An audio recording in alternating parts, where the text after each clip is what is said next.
नमस्कार, देवभूमि के खास बुलेटिन में आप सभी का स्वागत है। मैं हूं आपके साथ पूजा यादव। ऑटो और सिटी बसों को आज चलाने की अनुमति मिल चुकी है। प्रशासन ने सभी यात्री वाहनों में यात्रियों की संख्या तय की है। वाहन क्षमता से 50% कम ही सवारी वाहन बैठा सकेंगे। सैनिटाइजेशन के साथ मास्क और ग्लव्स लगाना भी अनिवार्य होगा। सभी यात्रियों और आम जनता को भी मास्क लगाना अनिवार्य होगा। अंतर्राज्यीय मार्गों पर बिना विशेष पास के कोई सार्वजनिक वाहन नहीं चलेगा। कोई भी सार्वजनिक यातायात का वाहन सिर्फ निर्धारित स्टॉपेज पर ही रुकेगा। बीड़ी, सिगरेट, गुटखा, पान, तंबाकू वाहनों में खाना या पीना प्रतिबंधित।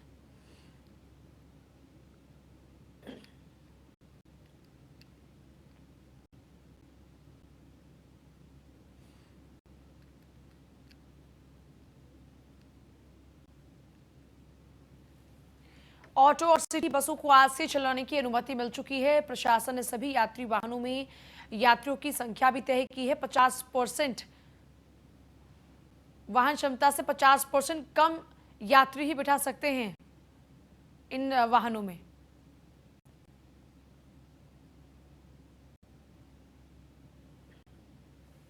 जिस तरह से राज्य सरकार द्वारा पब्लिक ट्रांसपोर्ट की घोषणा की गई है कि भाई आप 50% डिस्टेंसिंग में आप गाड़ी चला लो, तो हम 50% डिस्टेंसिंग में गाड़ी चलाने में असमर्थ हैं, क्योंकि हमारा एक तो सबसे कम किराया है सिटी बसों का।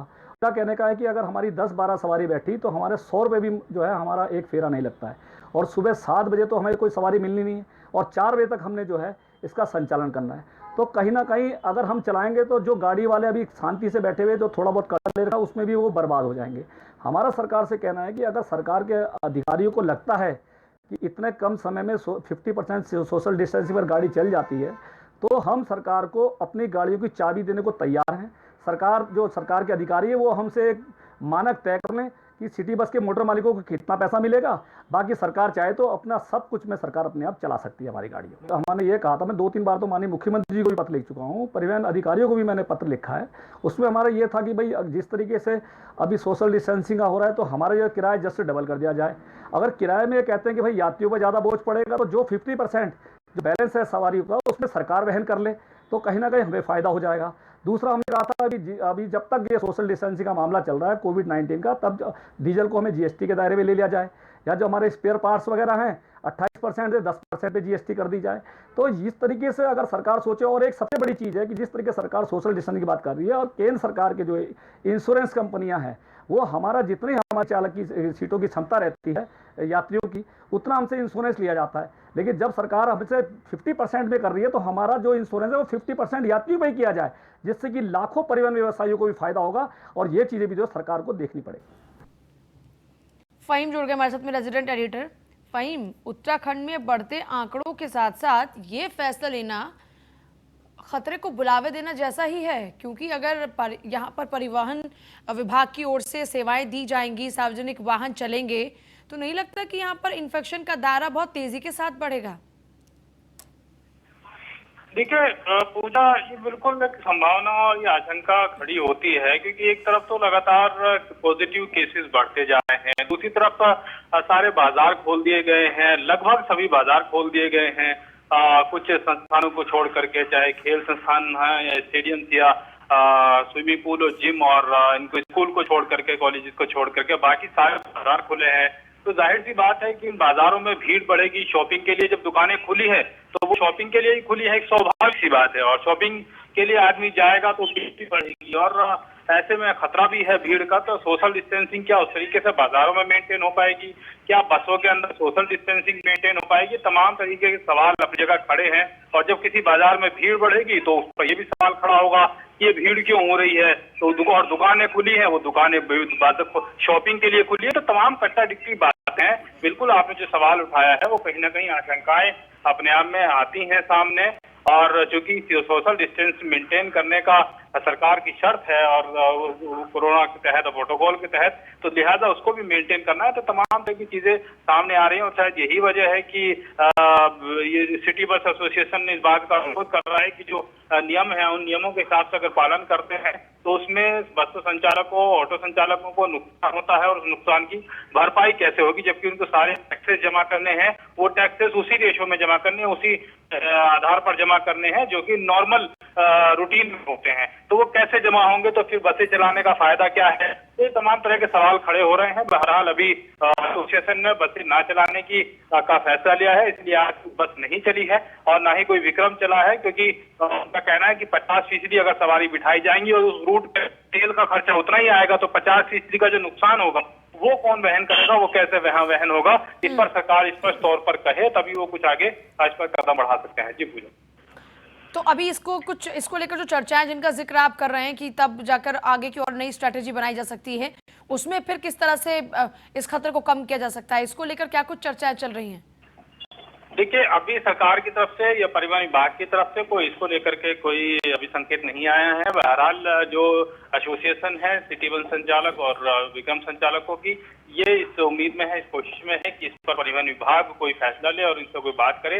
इन लोगों ने ज्ञापन दिया है, लेकिन अभी उसको लेकर के कोई फैसला विभाग का आया नहीं है। लेकिन फिर ये सब कैसे, ये तो मुश्किलें बढ़ाने वाला होगा आम जन के लिए, क्योंकि जब कम सवारियों को बिठाना होगा तो ये लोग किराया उस हिसाब से वसूलेंगे, क्योंकि फिर ये कहेंगे कि उनकी लागत तो उतनी ही आ रही है उस ट्रिप पर। अब वो वसूला किससे जाएगा? आम जनता से। यानी एक महंगाई की मार ये मानकर चले कि और बढ़ने वाली है लोगों पर। बिल्कुल, देखिए, अगर किराया बढ़ेगा तो दोगुना कम से कम करना पड़ेगा, और अगर किराया कम नहीं होता है तो राज्य सरकार को वहन करना पड़ेगा, और अगर इन दोनों में से कुछ नहीं होता तो ये बहुत स्पष्ट सी बात है कि फिर वाहन स्वामियों को इनको नुकसान होगा, क्योंकि आधी कीमत में आधी सवारियों पे कैसे इनका संचालन हो पाएगा, वो नुकसान होगा, वो स्वाभाविक तौर पर है। तो ये कहीं ना कहीं अगर बढ़ाया जाता है तो जनता पर बोझ होगा, या फिर ये सरकार को वहन करना पड़ेगा, कोई ना कोई इसमें बीच का रास्ता निकालना पड़ेगा, क्योंकि एसोसिएशन इसको लेकर के अडिग है अपने बस को लेकर के, नुकसान में कम से कम वो नहीं चलाएंगे। ये चलिए, बहुत शुक्रिया।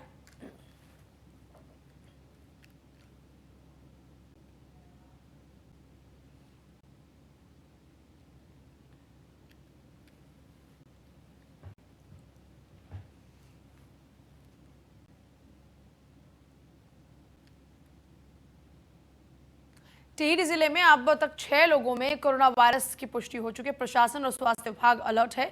2 दिन में ही टिहरी में कोरोना मरीजों के आंकड़े बढ़े हैं। संपर्क में आए लोगों के भी सैंपल लेकर जांच शुरू की जा चुकी है।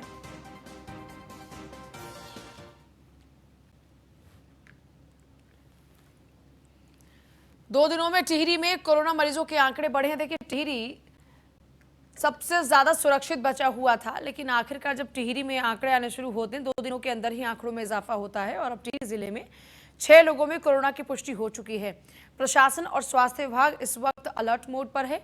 जो भी इन 6 लोगों के टच में लोग आए हैं, यानी जिनसे भी संपर्क हुआ है इन 6 लोगों का, उनके भी सैंपलिंग की जा रही है, उनके भी सैंपल जांच रिपोर्ट के लिए भेजी जा रही है, ताकि क्लियर हो पाए कि टिहरी में जो एकदम एग्जैक्ट आंकड़ा है वो है क्या, ताकि पता लग पाए कि कहां तक संक्रमण फैल चुका है, किन लोगों तक फैल चुका है, ताकि उसे वहीं रोका जा सके।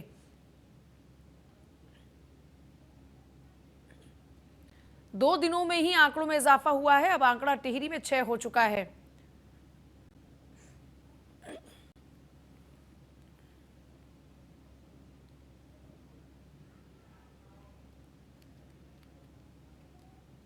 प्रवासी जो है बम्बई और पंजाब से आए थे, जहां स्वास्थ्य विभाग जो है एक तरफ जो है अलर्ट हो चुका है, और स्वास्थ्य विभाग का कहना है कि इनको हमने पूरी तरह से इनकी जो ट्रैवल हिस्ट्री है पूरी खंगाली जा रही है कि लोग किन किन के संपर्क में आए थे, और इनको प्राथमिक उपचार भी दिया जा रहा है। Subhash Rana, news 1 India, Tehri. और सुभाष राणा मेरे सहयोगी जुड़ भी गए फोन लाइन पर। सुभाष, क्योंकि प्रशासन की ओर से दावा किया जा रहा है कि जितने भी लोगों के संपर्क में ये लोग आए थे उनकी भी हम सैंपलिंग कर रहे हैं, ताकि एक बार स्पष्ट आंकड़ा पता लग पाए कि टिहरी में आंकड़ा कहां तक पहुंच चुका है कोरोना वायरस का। अभी क्या कुछ स्थिति बनी हुई है सुभाष?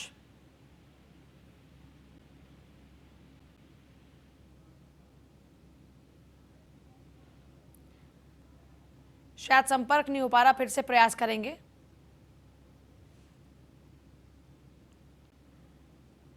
दो दिनों में टिहरी में कोरोना मरीजों के आंकड़े बढ़े हैं।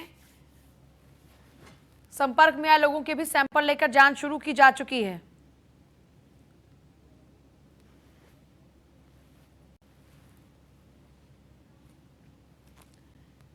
नरेंद्रनगर में एक कोरोना संक्रमित रिपोर्ट आई है। आइसोलेशन वार्ड में मरीज को भर्ती कराया गया। 6 संदिग्ध मरीजों का अस्पताल में इलाज चल रहा है। श्रीदेव सुमन राज के संयुक्त चिकित्सालय का मामला है ये। आइसोलेशन वार्ड में मरीज को कराया गया भर्ती।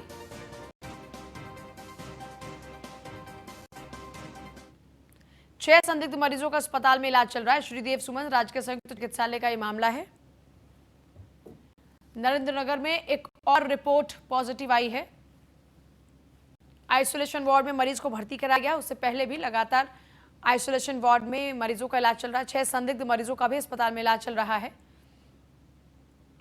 श्रीदेव सुमन राजकीय संयुक्त चिकित्सालय का ये मामला। नरेंद्रनगर में कोरोना रिपोर्ट आई है पॉजिटिव। आइसोलेशन वार्ड में मरीज का इलाज चल रहा है। 6 और संदिग्धों का भी इलाज चल रहा है। तो उत्तराखंड में भी देखिए आंकड़ों में इजाफा हुआ है और उत्तराखंड में भी क्योंकि अब 100 का आंकड़ा पार हो चुका, जबकि पहले उत्तराखंड में इक्का दुक्का ही मामले थे, लेकिन अब पिछले हफ्ते में ही तेजी से आंकड़ों में इजाफा हुआ है और उत्तराखंड भी अब 100 का आंकड़ा पार कर चुका है। पौड़ी में प्रवेश करने वाले सभी लोगों को नियमानुसार 14 दिन का होम क्वारंटीन करने के निर्देश हैं। वहीं जो लोग इन नियमों का पालन नहीं कर रहे हैं उनके खिलाफ आपदा एक्ट के तहत कार्रवाई भी की जा रही है। लेकिन प्रदेश के नेताओं की ओर से दिल्ली और देहरादून से पौड़ी में प्रवेश करने के बाद सीधे लोगों से संपर्क किया जा रहा है, जो कि आने वाले समय में आम जनमानस के लिए बहुत बड़ा खतरा बन सकता है। पौड़ी के अमकेश्वर ब्लॉक से विधायक ऋतु खंडूरी कल ही दिल्ली से अपने विधानसभा क्षेत्र पहुंची, जहां उन्होंने लोगों से जनसंपर्क साधा, जिसकी फोटो उनकी आईडी से सोशल मीडिया पर डाली गई। साथ ही प्रदेश के पर्यटन मंत्री सतपाल महाराज अपनी बहू के साथ अपने विधानसभा क्षेत्र चौबट्टा खाल भ्रमण में दिखे, जहां उनकी बहू कुछ महिलाएं उनके साथ में थी, वो भी भ्रमण कर रही थी, जिन्होंने ना ही सामाजिक दूरी का पालन किया, ना मास्क लगा रखा था लोगों से मुलाकात करते वक्त।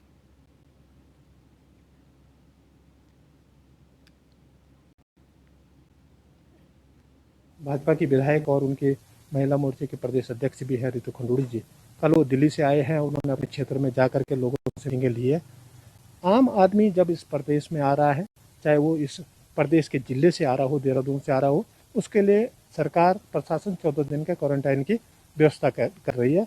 14 दिन से पहले वो बाहर नहीं निकल पा रहा है। और जो रसूखदार लोग हैं सत्ता के मद में, वो लोगों की ज़िंदगी के साथ खिलवाड़ कर रहे हैं, सीधे लोगों के बीच जा रहे हैं। मेरे प्रशासन से भी निवेदन है, जिले का प्रशासन से, अभी तक जिला प्रशासन बेहतर काम किया है इस जिले के अंदर, पर कहीं ना कहीं सरकार के दबाव में, रसूखदार लोगों के दबाव में कहीं ना कहीं अब लग रहा है कि जिला प्रशासन भी वो दबाव महसूस कर रहा है।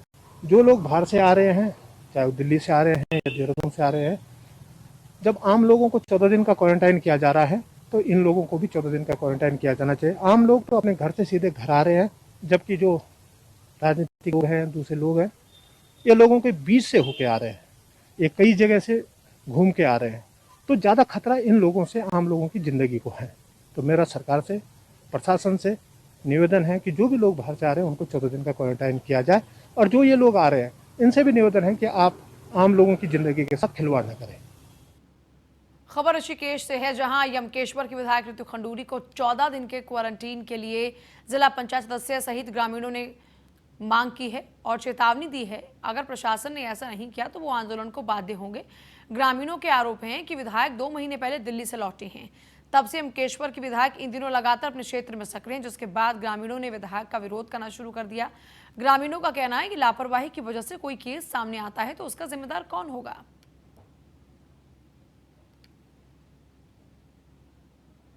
जो माननीय विधायक जी हैं वो 2 माह दिल्ली में रहकर आई हैं और बिना क्वारंटाइन हुए वो क्षेत्र में घूम रही हैं, जबकि ये यमकेश्वर क्षेत्र में आज कोई भी नागरिक अगर यमकेश्वर में आ रहा है बाहर से तो व्यक्ति 14 दिन के लिए होम क्वारंटाइन हो रहा है। इसलिए तमाम क्षेत्र में रोष का माहौल है, इसलिए हमारा ये विरोध था। और मैं माननीय विधायक जी से निवेदन भी करता हूँ कि वो दोबारा इस तरह से क्षेत्र में ना घूमें। अगर वो पुनः क्षेत्र में घूमते तो हमारा विरोध इससे बड़े स्तर पर होगा। अगर मैं सिर्फ ये कहना चाहता हूँ कि जो लॉकडाउन के नियम बने हैं वो विधायकों के लिए अलग नहीं होने चाहिए। यमकेश्वर विधानसभा के विधायक के विरोध किया शांतिपूर्वक, थाली और घंटी बजाकर और शंख बजाकर। हमारा सिर्फ सरकार यमकेश्वर प्रशासन से एक ही मांग है कि यमकेश्वर विधायक को 14 दिन तक क्वारंटाइन में रखा जाए। पौड़ी नगर पालिका उन पालिकाओं में शुमार हुई है जो कोरोना संक्रमण से निपटने के लिए अपने स्तर से उठकर काम कर रही है। नगर पालिका द्वारा पूरे क्षेत्र में शुरू से ही सैनिटाइजर के साथ साथ मास्क भी सभी लोगों को लगातार वितरित किए जा रहे हैं। नगर पालिका कर्मचारियों द्वारा 52,000 रुपए मुख्यमंत्री राहत कोष में जमा किए गए, जबकि नगर पालिका बोर्ड फंड से पालिका द्वारा पुलिस प्रशासन को 50,000 का चेक भी दिया गया। जिससे पुलिस प्रशासन द्वारा कोरोना ड्यूटी में तैनात पुलिसकर्मियों को सुरक्षा देने के लिए पीपीई किट भी मंगाए गए, जिसके साथ ही नगर पालिका अध्यक्ष एकमात्र ऐसे पूर्व विधायक है जिन्होंने अपनी विधायक पेंशन में से 1 महीने की पेंशन लगभग 48,000 रुपए मुख्यमंत्री राहत कोष में दी है।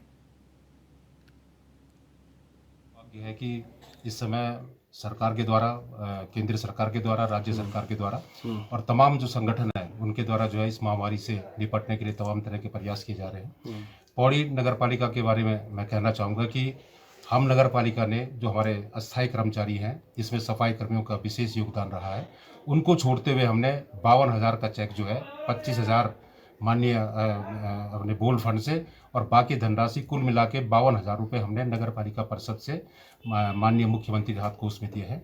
और मैं स्वयं एक विधायक रहा हूँ, तो पूरा विधायक के नाते मैंने अपनी 1 महीने की पेंशन 48,000 रुपये माननीय मुख्यमंत्री राहत कोष में दी। काशीपुर के बाजपुर में आग की घटना सामने आई है उस वक्त जब अज्ञात कारणों के चलते आग ने फैक्ट्री को अपनी आगोश में ले लिया। मामला उधम सिंह नगर के बाजपुर का है, जहां एक हर्बल फैक्ट्री में अज्ञात कारणों से आग लग गई और ये आग इतनी भयानक थी कि पूरी फैक्ट्री आग के गोले में तब्दील हो गई। करीब 5 घंटों की मशक्कत के बाद में फैक्ट्री में लगी इस आग पर काबू पाया गया। घटना की सूचना मिलने पर अग्निशमन विभाग की गाड़ियां मौके पर पहुंची, लेकिन जब तक आग पर काबू पाया था तब तक फैक्ट्री का करीब 15 करोड़ का नुकसान हो चुका था।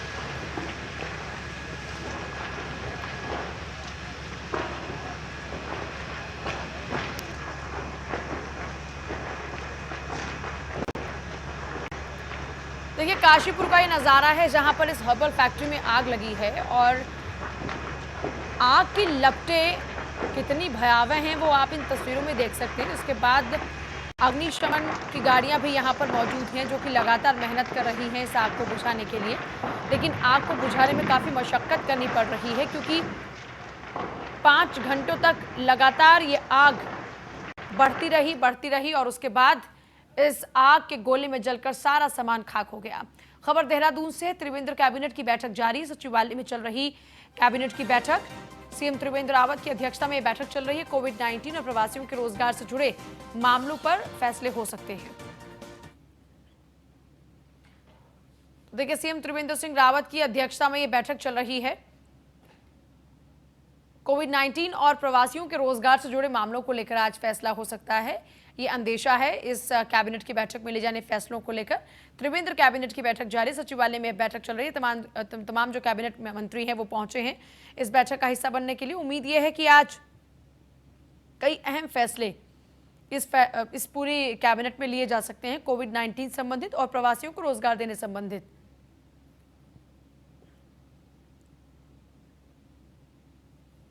तो सचिवालय में लगातार बैठक चल रही है और इन दिनों देखिए तमाम मुख्यमंत्री अपने राज्य को लेकर सजग हैं और प्रयास कर रहे हैं। इस बीच उत्तराखंड के मुख्यमंत्री त्रिवेंद्र सिंह रावत ने भी आज की बैठक का जो एजेंडा है उसमें प्रवासी मजदूर, उनके रोजगार के मुद्दों को खास फोकस किया है। इसके अलावा कोविड-19, क्योंकि इस वक्त सबसे बड़ा संकट किसी भी राज्य सरकार के सामने ये कोरोना है, ऐसे में इस कोविड-19 को लेकर भी कुछ अहम फैसले लिए जा सकते हैं क्योंकि अब लॉकडाउन 4 में काफ़ी सारी रियायतें दी गई हैं केंद्र की ओर से भी और राज्य सरकारों की भूमिका ज़्यादा बढ़ चुकी है। ऐसे में राज्य में कोविड-19 के संकट को देखते हुए जो भी अहम फैसले हैं उनको लेकर आज चर्चा हो सकती है इस कैबिनेट की बैठक में। सीएम त्रिवेंद्र की अध्यक्षता में बैठक चल रही है सचिवालय में।